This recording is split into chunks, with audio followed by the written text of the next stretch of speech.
আজকের এই কেকটা যে অর্ডার করেছিল সে কিন্তু আমার বেকিং লাইফের ফার্স্ট কাস্টমার ছিল।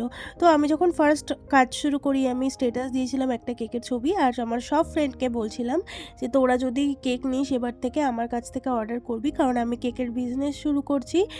তো সেই মতো সবাইকে ধরে ধরে আমি বলছিলাম যে তোমরা আমার থেকে কেক নিও, কেক নিও। তো একটা সময় ছিল সত্যিই হয়তো দিনে একটা দুটো কেক অর্ডার, সরি মাসে একটা দুটো কেক অর্ডার আসতো, আর এখন রোজই দুটো তিনটে করে কেক বানাতে হয়।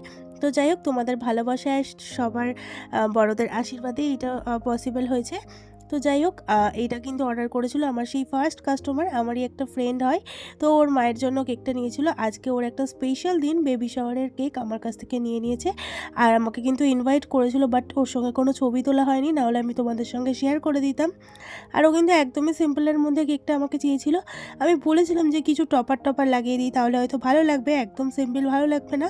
বাট ও আমাকে যে ছবিটা দিয়েছিল সেটাই বানিয়ে দিতে বলেছিল। আর এখানে দেখো আমি ক্যামেরা অন করতেই ভুলে গিয়েছিলাম। তো যাই হোক, লাস্ট কিছু কাজ আমি তোমাদের সঙ্গে শেয়ার করে নিচ্ছি, আর সুগার বলসটা অ্যাড করে দিলাম।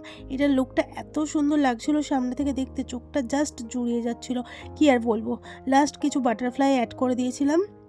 তো এরকম কেক ডেকোরেশনের ভিডিও দেখতে হলে অবশ্যই চ্যানেলটাকে সাবস্ক্রাইব করে দিও, আর পাশে থাকা বেল আইকনটি টং করে দাবিয়ে দিও। তো যাই হোক, কেমন লাগলো কেকটা আর ভিডিওটা একটা কমেন্ট করে জানাতে ভুলো না। আজকের মতো টাটা।